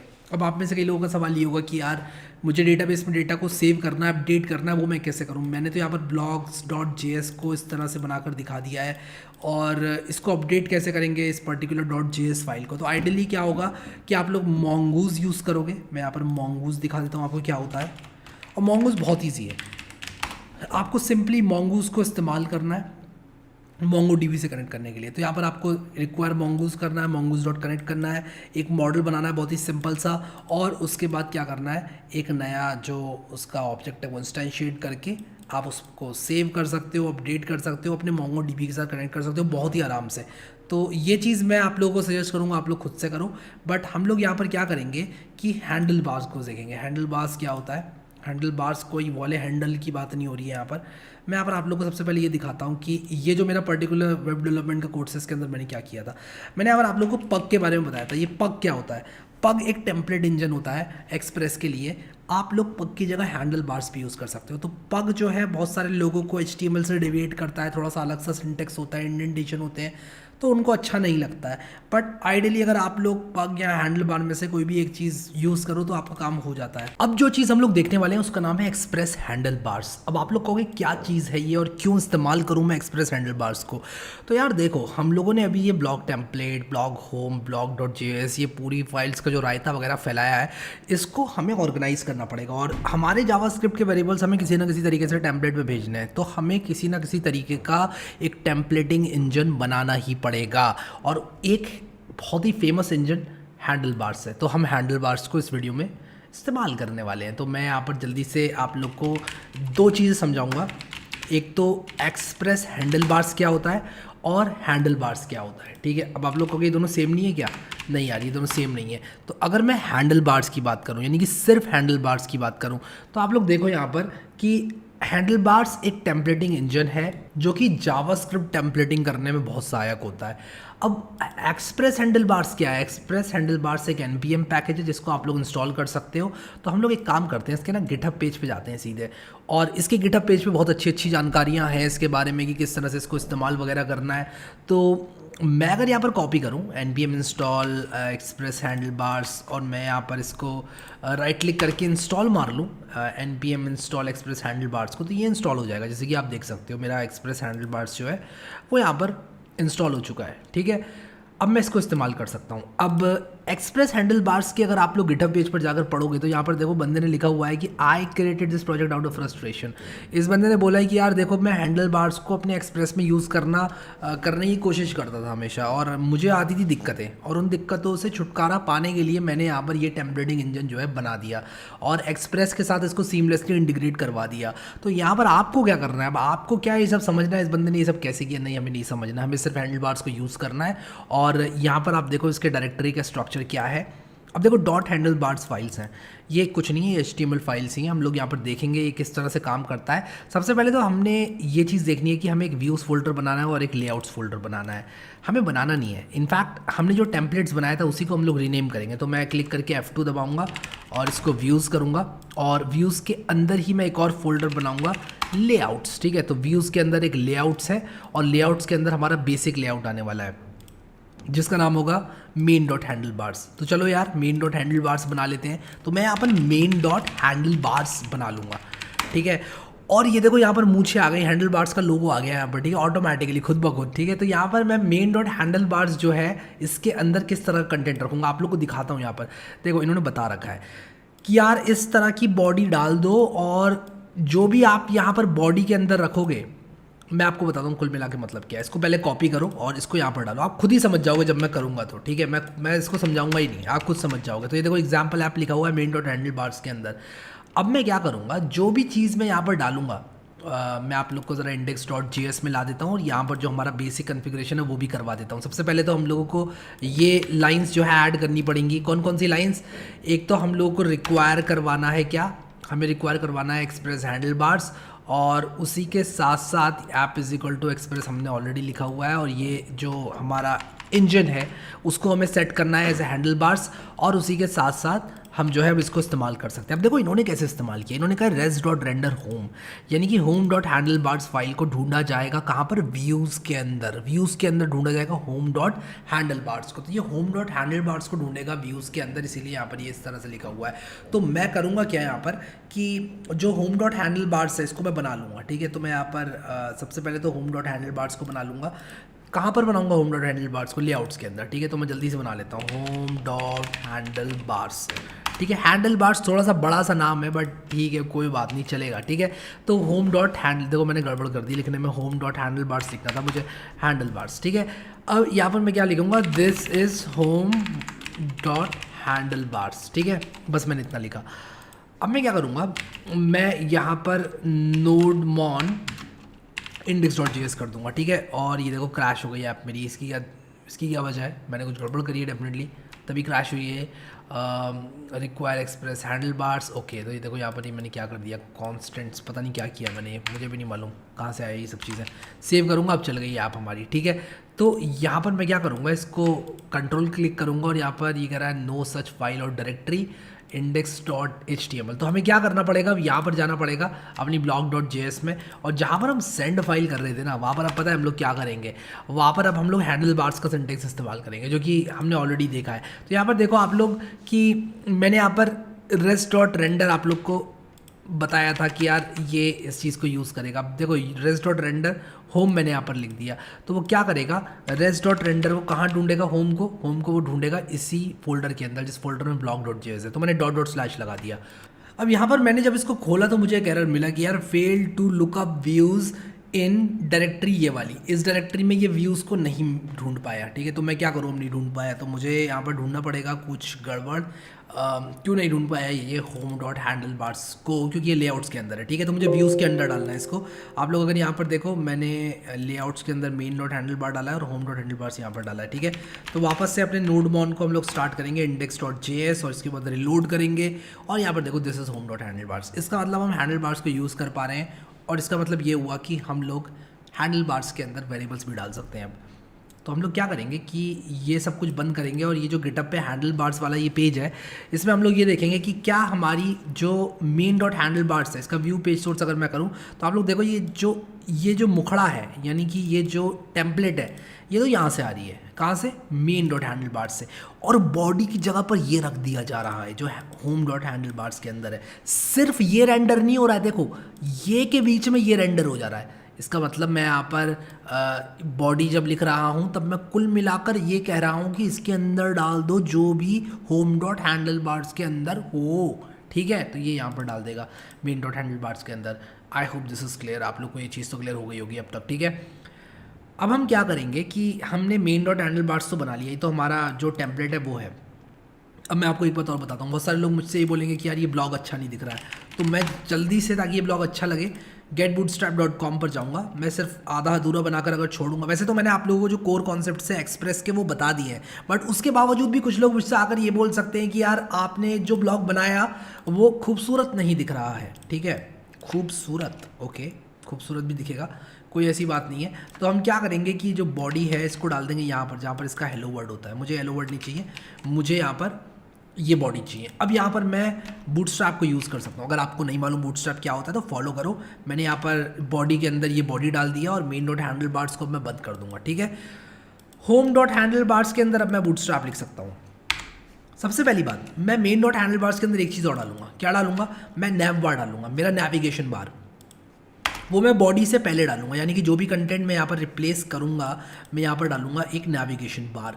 अब ये नेविगेशन बार कहाँ से लाऊं मैं? यार बूटस्ट्रैप वाले खुद बांटते हैं नेविगेशन बार, वो भी फ्री बांटते हैं अपनी वेबसाइट पर। कॉपी कर लो इस नेविगेशन बार को और यहाँ पर इसको कर लो पेस्ट, क्योंकि ये है फ्री। और अब अगर आप लोग आओगे अपनी ऐप में और रिलोड करोगे उसको तो ये देखो नेविगेशन बार यहाँ पर आ गया। ठीक है, ये HTML के बेसिक्स से अगर यहाँ किसी को दिक्कत होती है तो मैं कहूँगा यार मेरा वेब डेवलपमेंट का कोर्स उठा लो। ठीक है, कौन सा उठाओगे कोर्स? ये वाला कोर्स उठा लेना। कौन सा? अरे ये वाला, ये 103 वीडियो वाला। तो ये ज़रूर उठा लेना कोर्स, इसमें मैंने बहुत अच्छे से बहुत मेहनत डाल के बनाया है यार। आपको सोर्स कोड दिया है, फिर उसके बाद मैंने लिंक दिया हुआ है सोर्स कोड का भी, फिर उसके बाद नोट्स भी लिखे हुए हैं सब। तो मुझे नहीं लगता कोई दिक्कत होगी यार आप लोगों को। ठीक है, तो ये यहाँ पर अब हम क्या करेंगे कि ये नैव बार, होम, लिंक, ड्रॉप डाउन, ये सब चीज़ों को आप चेंज कर लेना। फॉर एग्जांपल मान लो आपके ब्लॉग का नाम है खतरनाक। ठीक है, मान लो आपके ब्लॉग का नाम खतरनाक तो नहीं होगा यार, कुछ अच्छा सा नाम रख देता हूँ। मान लो कोडिंग थंडर है। कोडिंग थंडर किसी को याद हो तो बताओ। हमने फ्लास्क के बहुत पुराने ट्यूटोरियल्स में कोडिंग थंडर नाम का एक ब्लॉग बनाया था। तो मान लो कोडिंग थंडर है किसी का। ठीक है, और रिलोड किया मैंने, देखो कोडिंग थंडर यहाँ पर आ गया, कोडिंग थंडर यहाँ पर आ गया। होम, अबाउट, जितने मन चाहे पेज बनाओ। ठीक है, मैं 2 बनाऊंगा बस एंड पॉइंट्स यहाँ पर। एक तो होम बना लूँगा जो कि बना हुआ है ऑलरेडी, और एक ब्लॉग बना लूँगा। आप लोग कॉन्टैक्ट वगैरह भी बना लेना। आप लोग हो सके तो मोंगोज भी देख लेना कैसे इंस्टॉल करते हैं। मोंगो डीबी का ट्यूटोरियल मैंने आप लोगों के लिए डाल रखा है ऑलरेडी। तो सब कुछ जो है अवेलेबल है, सब उपलब्ध है, आपको बस देखना है वीडियो को और इम्प्लीमेंट करना है। ये सर्च बार में ऐसे ही रहने दूंगा, ये फंक्शनल नहीं है, इसको फंक्शनल भी बना सकते हो आप लोग, कोई दिक्कत वाली बात नहीं है। ठीक है, आराम से बन जाएगा फंक्शनल।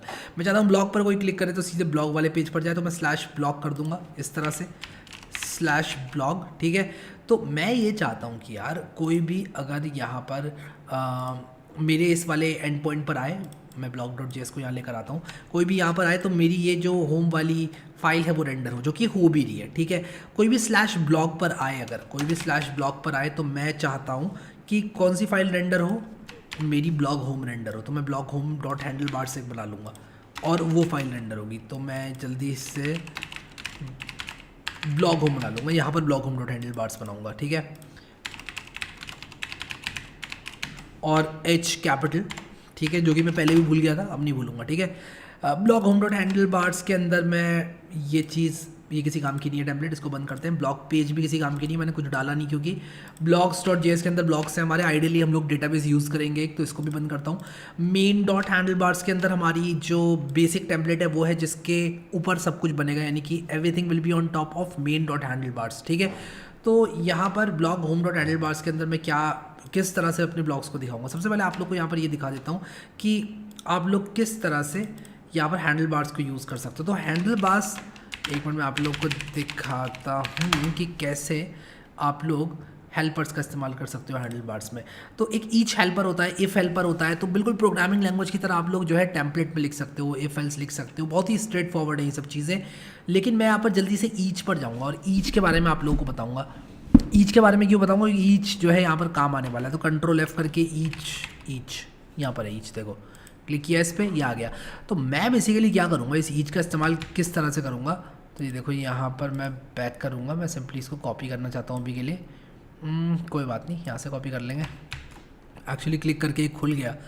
तो यहाँ पर हम लोग क्या करेंगे, सारे के सारे ब्लॉक्स को हम लोग यहाँ पर आइटरेट करेंगे।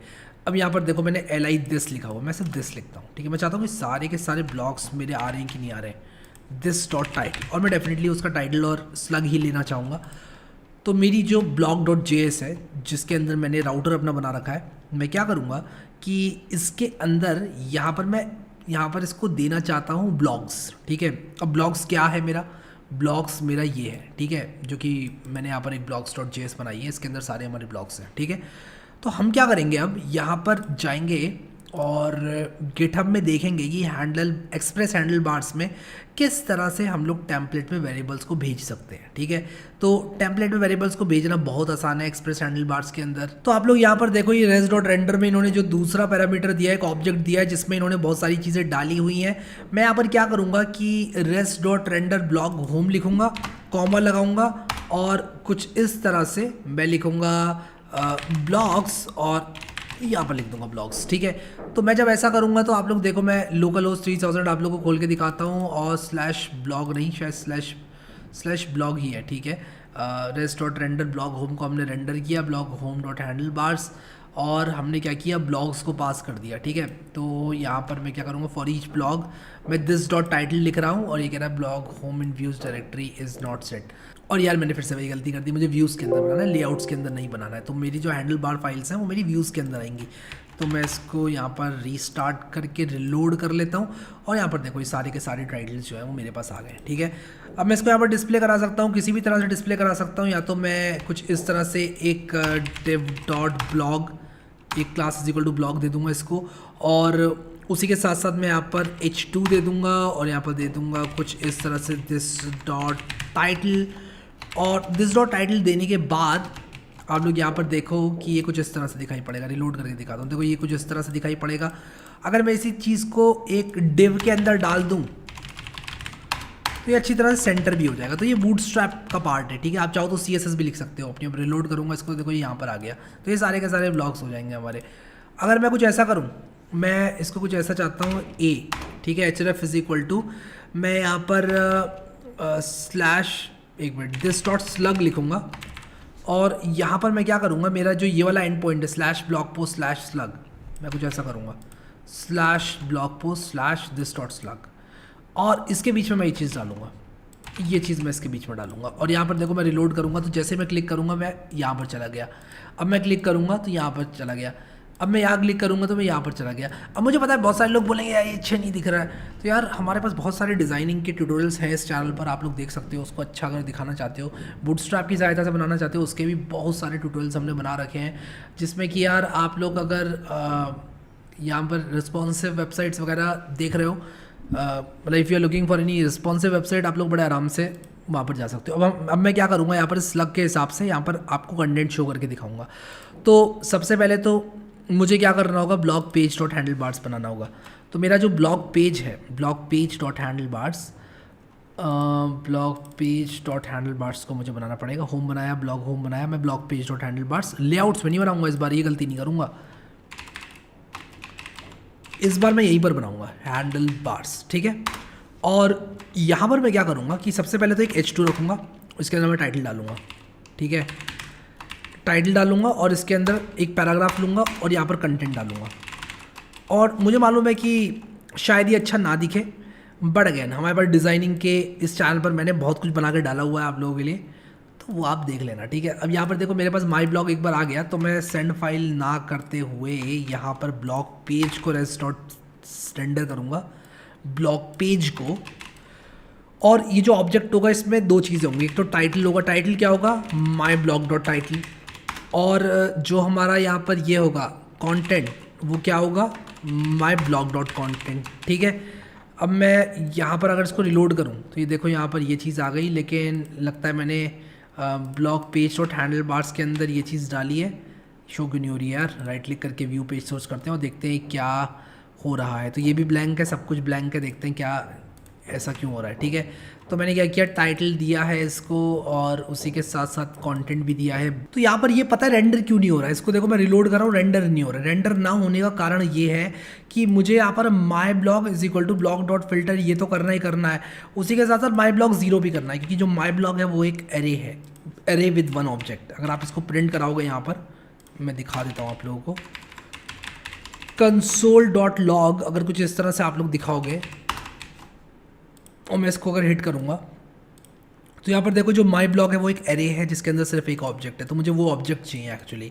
वो ऑब्जेक्ट मैंने लिया और उसका टाइटल ले लिया, वो ऑब्जेक्ट लिया उसका कंटेंट ले लिया, और यहाँ पर देखो टाइटल और कंटेंट मिल गया। एक आखिरी चीज़ और करूँगा, हालांकि ये डिज़ाइनिंग का ट्यूटोरियल नहीं है, बट div डॉट कंटेनर।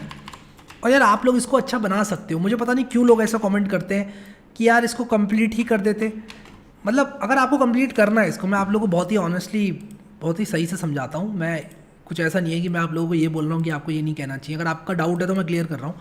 देखो मैं इसलिए इसको ब्यूटीफाई नहीं कर रहा हूँ इस ब्लॉग को, क्योंकि मुझे पता है आप लोग इसको बड़े आराम से कर सकते हो इसको देखकर, ठीक है, इसको देखकर आप कर सकते हो। चलो इसको देखकर अगर नहीं कर पाए, मान लो आपको लगता है कि यार इससे भी मुझे हाई लेवल पे जाना है, तो यार आप ये वाले प्रोजेक्ट्स बनाओ। इसमें मैंने आप लोगों को अलग ही लेवल पे सिखा रखी है HTML CSS और जावास्क्रिप्ट, यानी कि जो लेवल है वो अच्छे से मैंने रेस किया हुआ है, ठीक है। तो दिक्कत नहीं होनी चाहिए हम लोगों को। अब यहाँ पर मैं क्या करूँगा कि मैंने यहाँ पर काफ़ी चीज़ें देखी। अब देखो ब्लॉग में हम जा रहे हैं तो हमें ब्लॉग होम मिल गया, कोई भी ब्लॉग हम खोलते हैं उसका कंटेंट मिल जाता है।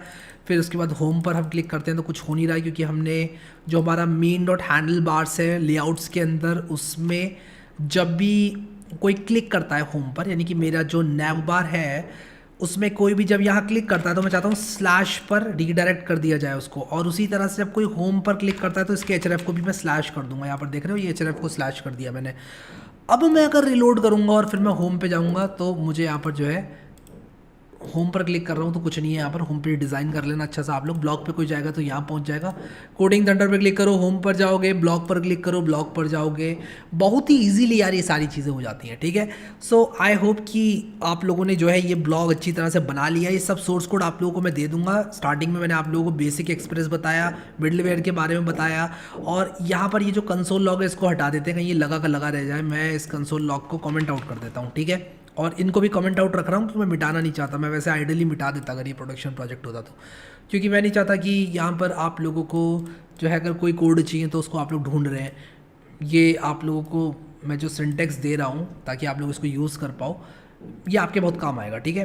तो मैं यहाँ पर अपना सर्वर को ये बंद करता हूँ, टर्मिनल्स को बंद करता हूँ, और हमने बहुत बढ़िया प्रोजेक्ट यार बना लिया है। तो दैट वाज अबाउट एक्सप्रेस। अब हम लोग जो करने वाले हैं वो है डिप्लॉयमेंट, और वो भी बहुत क्विकली आप लोगों को बताऊंगा, ज़्यादा टाइम आप लोग को नहीं लूँगा। और डिप्लॉयमेंट में क्या है, एक्सप्रेस ऐप का क्या कोई स्पेशल डिप्लॉयमेंट है?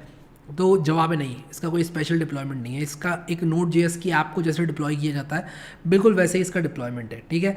तो यहाँ पर आप लोग जो है बड़े आराम से डिप्लॉयमेंट कर सकते हो एक्सप्रेस एप्लीकेशन का। हम लोग यहाँ पर देखेंगे कि किस तरह से बहुत ही क्विक डिप्लॉयमेंट आप लोग कर सकते हो Nginx और PM2 की सहायता से। सो गाइस अब हम लोग क्या करेंगे, ये ब्लॉग तो हमारा बन चुका है। मैं इसको ब्लॉग इसलिए कह रहा हूँ क्योंकि एक्चुअल में हमने सारी जो कोर फंक्शनैलिटी है वो इम्प्लीमेंट कर दी है। और अब हमें यहाँ पर करना क्या है कि हमें इस ब्लॉग को करना है होस्ट। तो मैं आप लोगों को बताऊँ कि आपको होस्ट करने के लिए कहाँ जाना है। तो मैंने एक गाइड लिखी हुई है अपने ब्लॉग पर, मतलब अपने एक्चुअल ब्लॉग पर codewithhari.com पर। सो गाइस इस ब्लॉग में मैंने आप लोगों को स्टार्टिंग से बताया हुआ है पूरा कि कैसे Node.js को डाउनलोड करना है। बेसिकली सबसे पहले हम लोग को इस ऐप को होस्ट करने से पहले ये समझना होगा कि यार ये है at the end of the day एक Node.js ऐप ही, कोई ज़्यादा बड़ी चीज़ नहीं है, ये एक Node.js की एप्लीकेशन है। तो हम क्या करेंगे, सबसे पहले अपने सर्वर पर Node.js इंस्टॉल करेंगे। बट सर्वर कहाँ से आएगा? देखो यार अगर आप लोग लिनोड यूज़ कर रहे हो, AWS यूज़ कर रहे हो, या कुछ भी यूज़ कर रहे हो, आप लोग करो, feel free to do that. मैं डेमोन्स्ट्रेट करने के लिए यूज़ कर रहा हूँ DigitalOcean, ठीक है। तो ये DigitalOcean की एक ड्रॉपलेट मैंने बना रखी है। यहाँ पर देखो Node.js ट्यूटोरियल। अगर आपको नई ट्यूटोरियल ड्रॉपलेट बनानी है, नोट ट्यूटोरियल ड्रॉपलेट अगर आप लोग को नहीं बनानी है तो आप यहाँ पर क्रिएट पर क्लिक करके ड्रॉपलेट पर क्लिक करके, और उसके बाद यहाँ पर उबंटू चुन लेना, बेसिक चुन लेना, रेगुलर कर लेना, ताकि $5 प्रति माह की पड़ जाए आप लोगों को ये SSD के साथ वाली जो आपकी ड्रॉपलेट है वो आपके यूज़र जहाँ पर है उसके नज़दीकी ड्रॉपलेट आप लोग चुन लेना। इसके बाद आप लोग SSH की अगर यूज़ कर रहे हो तो ठीक है। अगर आपको नहीं पता SSH की क्या होती है तो आप पासवर्ड एक बना लेना अपनी ड्रॉपलेट का, और उसके बाद आप क्रिएट ड्रॉपलेट पर क्लिक कर देना। लेकिन सबसे ज़्यादा पूछे जाने वाला सवाल इस चैनल पर ये भी है कि एक ड्रॉपलेट को रीपर्पस कैसे करें। रीपर्पस का मतलब कि यार एक चीज़ है आपके पास, आप उसको दोबारा से इस्तेमाल करना चाहते हो, आप उसको रीपर्पस करना चाहते हो, तो रीपर्पस कैसे करोगे? तो ये लोड होने में पता नहीं इतना टाइम क्यों ले रहा है, बट ये जैसे ही लोड हो जाएगा तो मेरे पास जो Node.js वाली ड्रॉपलेट है, मैं रिलोड मार लेता हूँ इसको। जैसे मेरी Node.js वाली ड्रॉपलेट है, मैं उस ड्रॉपलेट को रीपर्पस करूँगा, यानी कि मैं उसको दोबारा से इस्तेमाल करूँगा और उसको रीसेट करूँगा। और मैं उसको रीसेट कैसे करूँगा आप लोग देखना।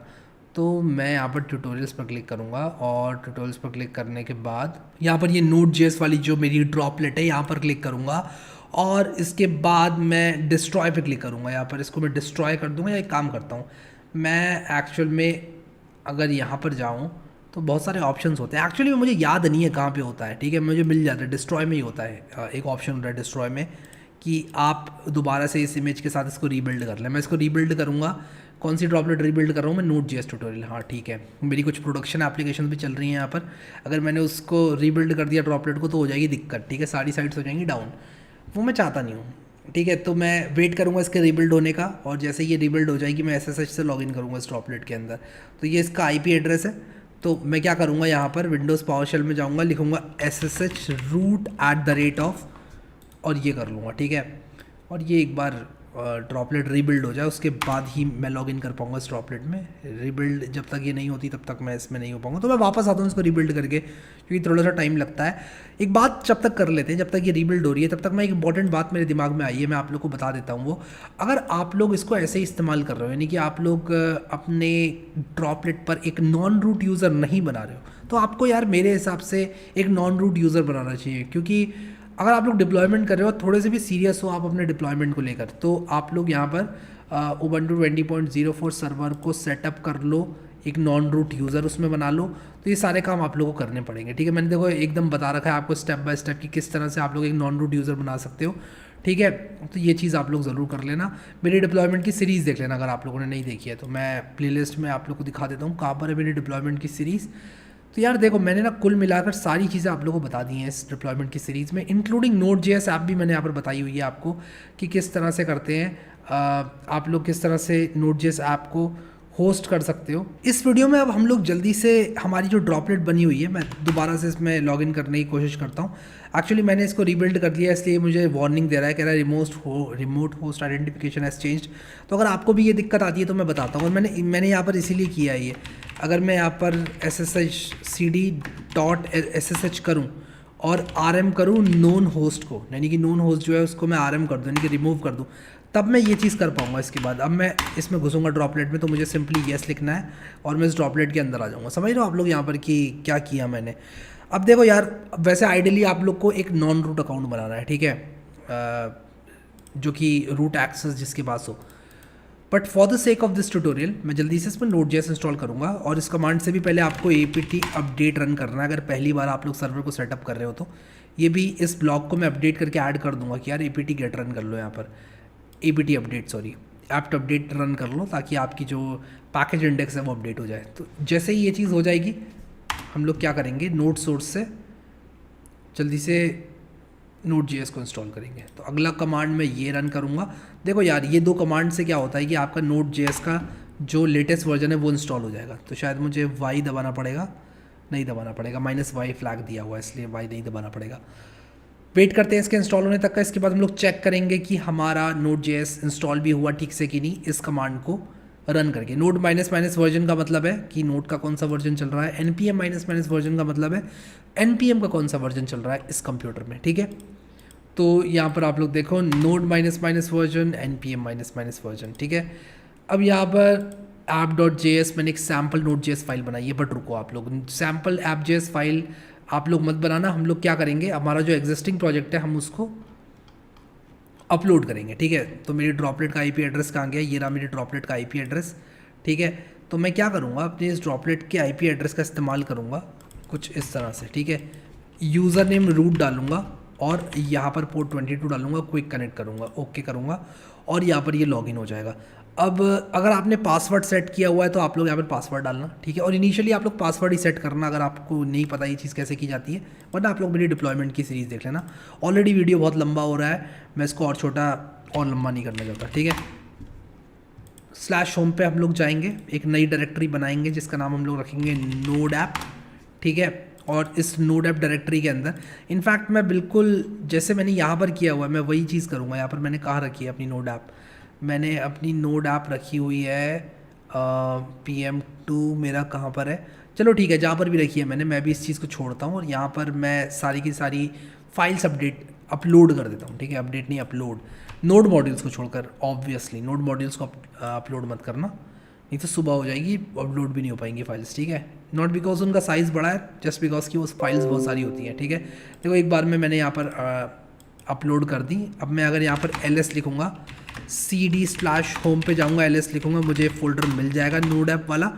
अब यहाँ पर देखो मैं क्या करूँगा, यहाँ पर data index dot J S, package log dot JSON, ये सब चीज़ें npm इंस्टॉल यहाँ पर कर दूंगा मैं। तो ये ऑटोमेटिकली मेरे इन फाइल्स को देखकर मेरा नोड मॉड्यूल्स कंस्ट्रक्ट कर देगा। अब ये चीज़ करने के बाद मैं क्या करूँगा, sudo npm i pm2 -g करूँगा, ग्लोबली pm2 को इंस्टॉल कर लूँगा और उसके बाद pm2 से स्टार्ट कर दूँगा अपनी index.js को। यहाँ पर app.js था मेरे, अब लेकिन मैं index.js करूँगा। तो इसको हम लोग यहाँ पर pm2 को इंस्टॉल कर लेते हैं। pm2 क्या है, देखो यार कुल मिला के pm2 को हम एक प्रोसेस मैनेजर के तौर पर इस्तेमाल कर सकते हैं। एक Node.js का प्रोसेस मैनेजर है, ठीक है। बहुत ही सिंपल सी चीज़ है, ज़्यादा बड़ी रॉकेट साइंस नहीं है, ठीक है। तो ये जैसे इंस्टॉल हो जाएगा, मेरा अगला जो कमांड होगा वो होगा pm2 start index.js, ना कि app.js, index.js, क्योंकि मेरी index.js जो है वो एंट्री पॉइंट है इस पर्टिकुलर ऐप में। तो मैं यहाँ पर pm2 start index.js करूँगा और जैसे मैं pm2 start index.js करूँगा, ये देखो ये स्टार्ट हो गई। और इसके बाद मैं क्या करूँगा, चेक करूँगा कि क्या ये एक्चुअल में स्टार्ट भी हुई है कि नहीं हुई है। कौन से पोर्ट पर ये स्टार्ट होनी थी, 3000 पोर्ट पर इसको स्टार्ट होना था, index.js 3000। इसका मतलब ये हुआ कि अगर मैं इस IP पे जाऊँ और 3000 पोर्ट पर जाऊँ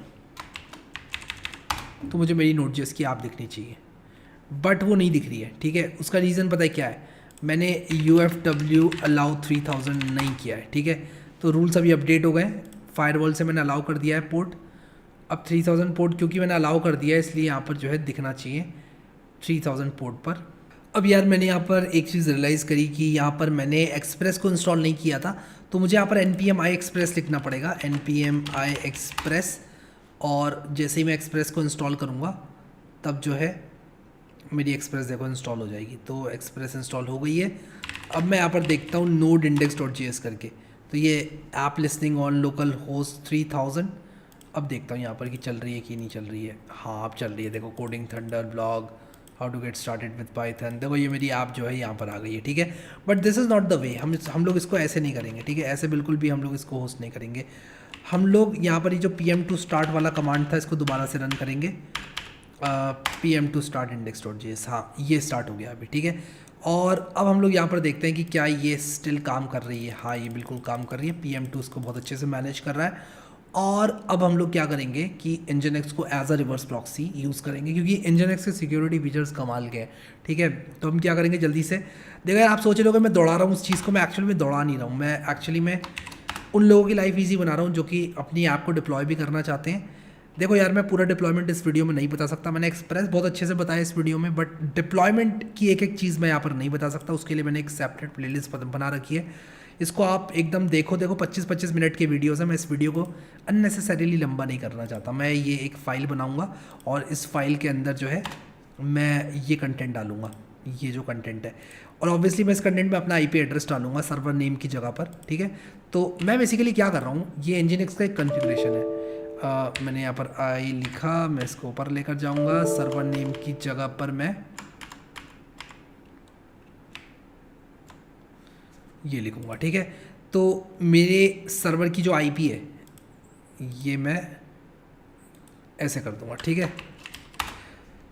इसके बाद मैं इस कॉन्फ़िगरेशन को एक्टिवेट करूँगा कुछ इस तरह से, ठीक है। और मेरा कॉन्फ़िगरेशन एक्टिवेट हो जाएगा। अब अगर मैं यहाँ पर सिर्फ इस पर जाऊँगा, बिना 3000 के मैं इस पर जाऊँगा तो मेरा ब्लॉग जो है चलना चाहिए, बट नहीं चल रहा है क्योंकि nginx का जो डिफ़ॉल्ट कॉन्फ़िगरेशन है वो यहाँ पर जो है etc nginx वो यहाँ पर काम कर रहा है, ठीक है। और यार देखो आप में से कई लोग ऐसे होंगे जो कि सोच रहे होंगे कि यार ये मैं क्या बताया जा रहा हूँ, मुझे समझ नहीं आ रहा है।